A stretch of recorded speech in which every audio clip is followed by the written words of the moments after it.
Hey, it's them!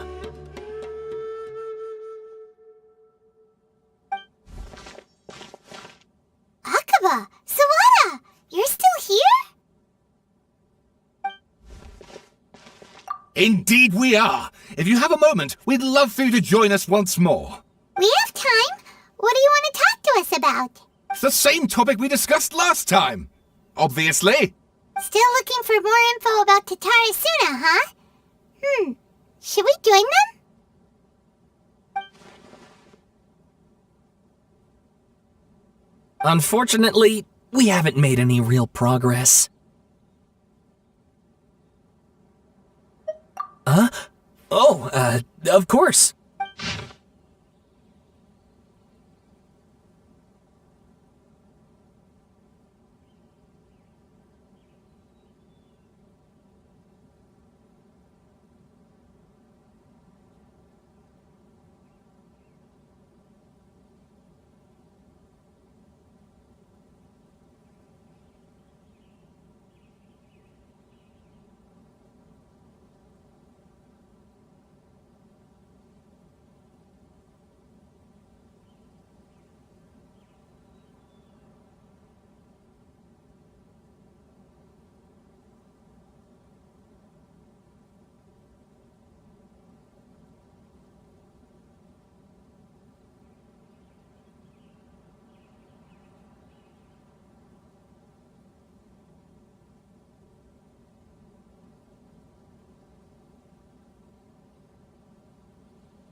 I presume you'll want to read mine as well.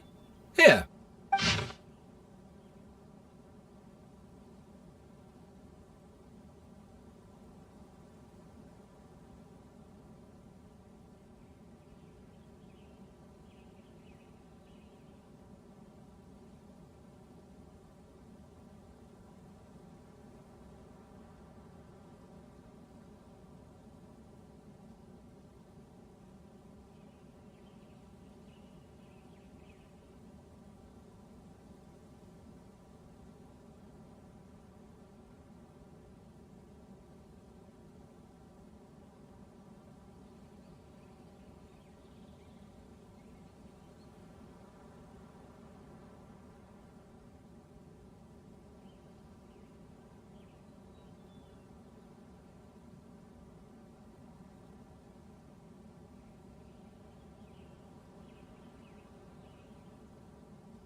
Well, what do you think?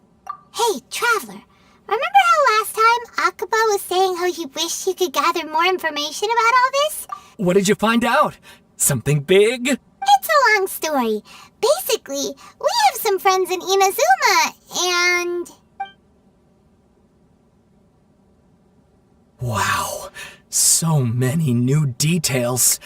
Thank you so much for sharing that with us. Well, well, so it all comes down to one man's desire for revenge. Huh. You heard this from a member of the Amanoma clan, you say? Then I guess it must be true. Ugh. So there's no ghost story here after all. This new information actually lends further credence to my hypothesis. Evidently, swordsmiths were seen as having an incredibly prestigious role in society those days, to the extent that harming them was conceived of, at least by the perpetrator, as a way of exacting revenge against those in power. Yes, okay, point taken, you were right. But that doesn't mean I can't carry on with my novel. And they're back at it. These guys are really into this. Oh, so sorry. Look at us, prattling on about our projects and ignoring you. Thank you so much for the information. You're welcome. See, Keep us in the loop if you find out anything else. will do.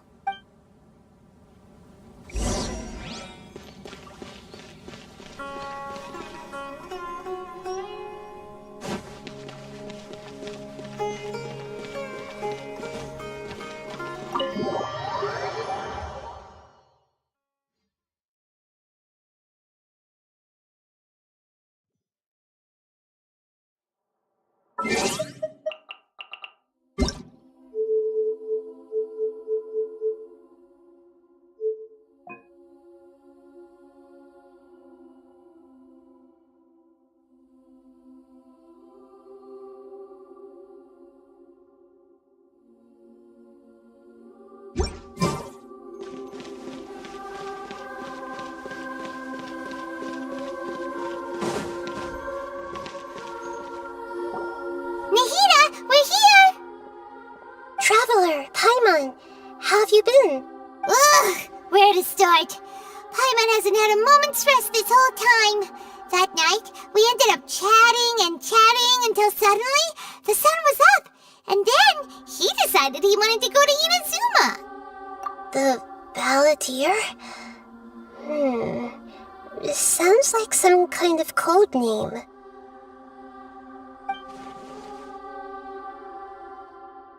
You look troubled. Is there something you need to tell me?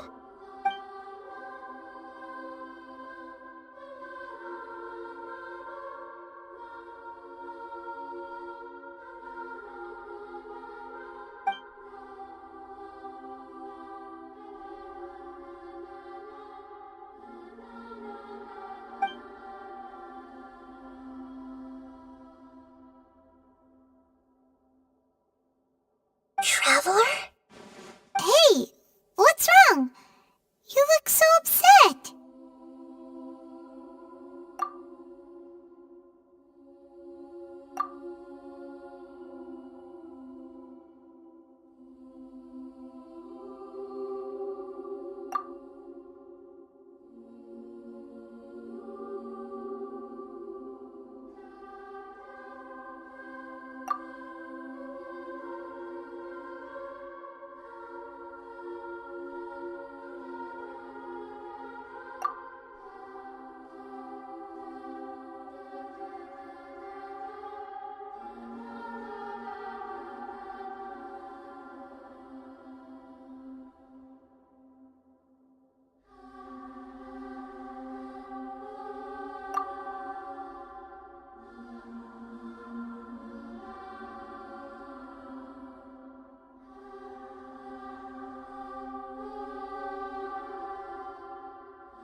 That's quite a story. So, this puppet known as the Balladeer erased himself from Irminsul, hoping that he could change the past. But how was he even able to do that? As the Traveler said, he very nearly became Sumeru's deity. Admittedly, I remember it a little differently. I don't recall finding anyone inside the machine after we defeated it. Nevertheless, it does make sense. If someone were to successfully erase themselves from Irminsul, the world would change to reflect the new reality. So, you believe this person really existed, and we just don't remember him because he literally changed the world? Yes. Theoretically speaking, it is possible to do this. But I'm struggling to imagine the kind of person who would dare go through with it. The Traveler comes from a world beyond Tevat. That's why there's no information about him in Irminsul, and it also explains why any changes to Irminsul wouldn't affect him. So if there's anyone in the world capable of retaining memories from a past that has been rewritten, it's you. It's quite incredible when you think about it. Paimon's having a hard time understanding this balladeer guy's motivations. Why did he do it? I can only make inferences based on the information we've been given. As for what kind of person he was, only you remember that.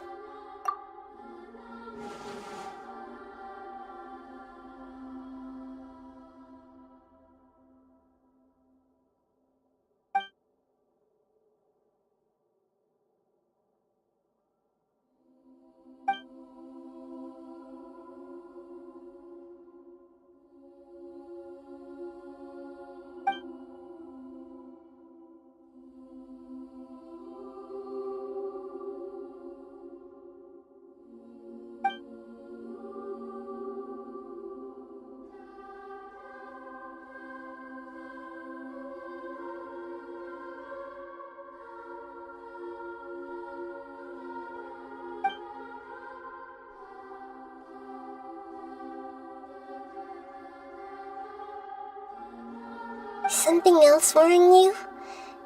Something that you can't share?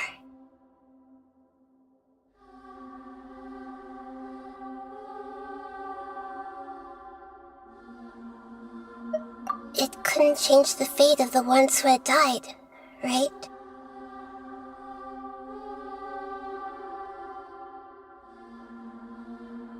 Once the balladeer realized he hadn't been betrayed after all, it must have completely changed his view of the people of Tatarasuna. Now he saw them as friends again.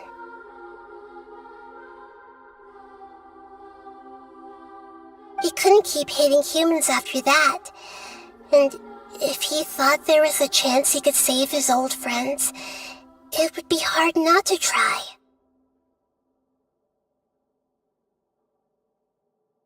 The story makes sense. Every part of it. The balladeer tried to achieve godhood with the doctor's help. He was unsuccessful, but retained the power to connect with Irminsul.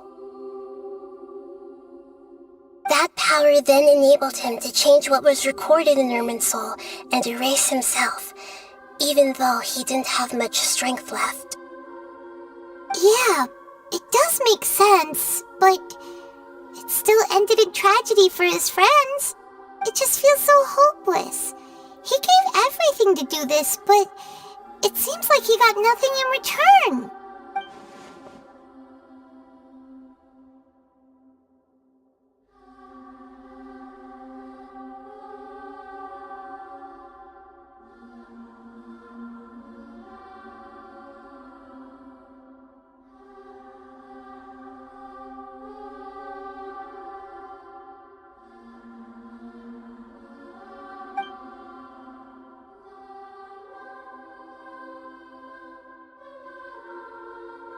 Please wait a moment.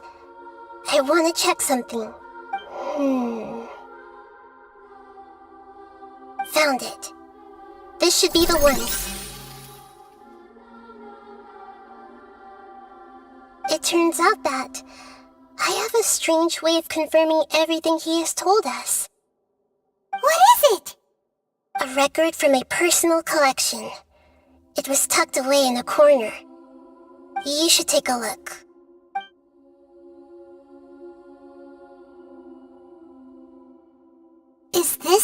A fairy tale? Who wrote it? I authored this record myself. Huh? You wrote a fairy tale that somehow has something to do with the balladeer? When combined with the traveler's narrative, it's clear that this story is an allegory. Everything in it is a symbol for something else. Hold on. So this record survived from the past? Yes. Any information about the balladeer or the kabuki mono in other records will have been changed. But I wrote this story in a way that means it was left intact.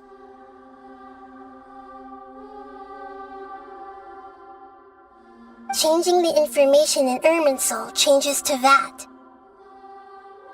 But Irminsul can't change information that was well hidden in advance. I guess I must have written this story as a backup before the balladeer entered Irminsul.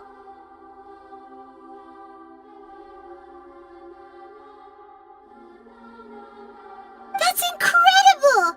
What a great idea! And sending the traveler into Irminsul with the balladeer must have been a further precaution. I knew he'd remember everything. This story is abstract enough that it still resonates with the present information recorded in Irminsul. But if we connect all the different pieces together, the true story that emerges is the one he told us, the now erased life of the balladeer.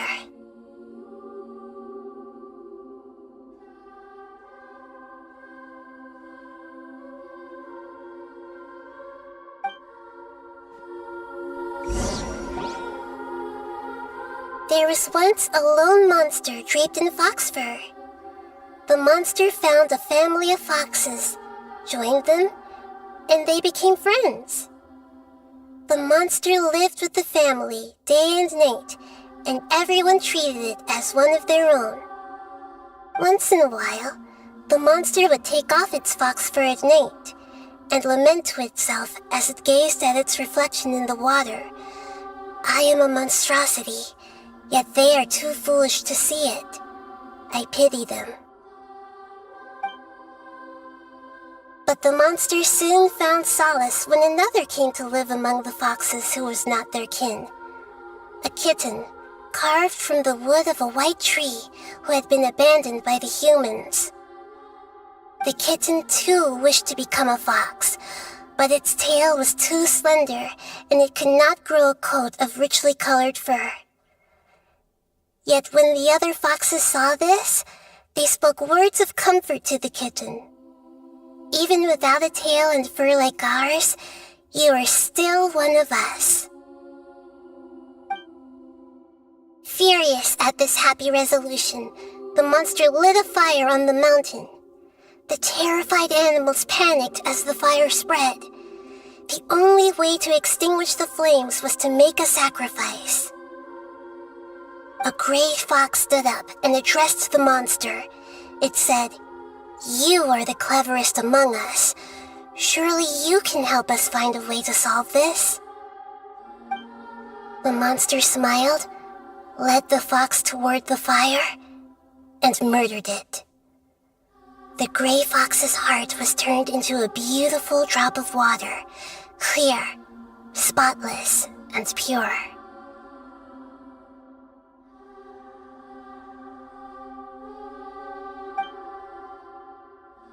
The monster gave the heart of water to the kitten, telling him, "The foxes have decided. You are the one who must be sacrificed. Take this, quench the flames, and die for your fox kin."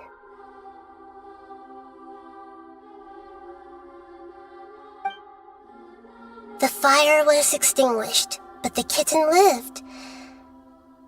It left that side of the mountain and found a little bird who had a broken wing.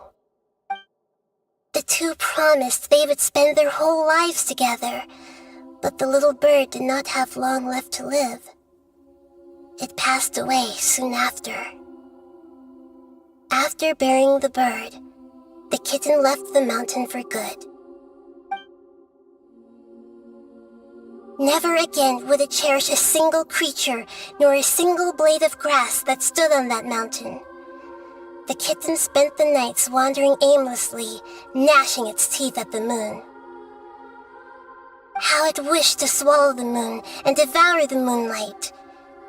If the world could only return to darkness, then it would finally be peaceful and content. I will become the new moon, the answer to everything. Then, no one will know that there were once birds, foxes, and cats in this world.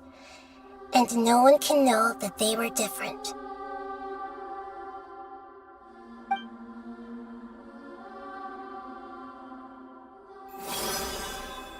We solved it! I remember now. This is not just the Balladeer story.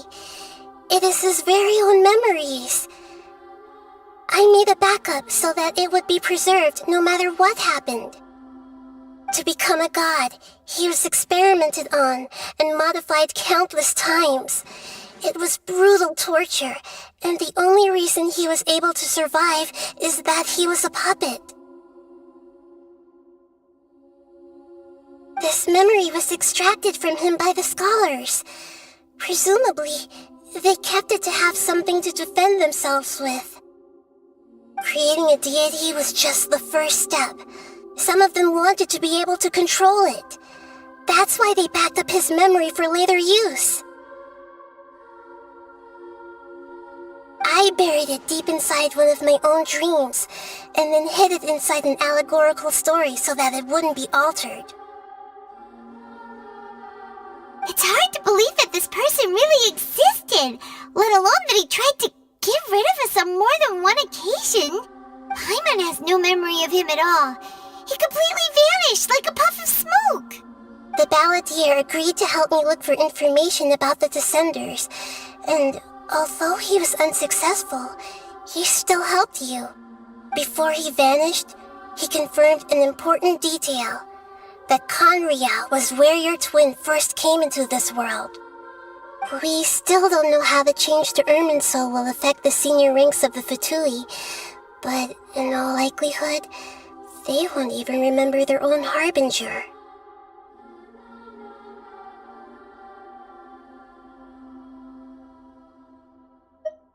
It sounds like Paimon wouldn't like this guy a whole lot if he was still around, but still, Paimon doesn't like the way it all ended that much better. This is why wisdom alone cannot answer all our questions. We look, we see, and we comprehend, but the question still troubles us.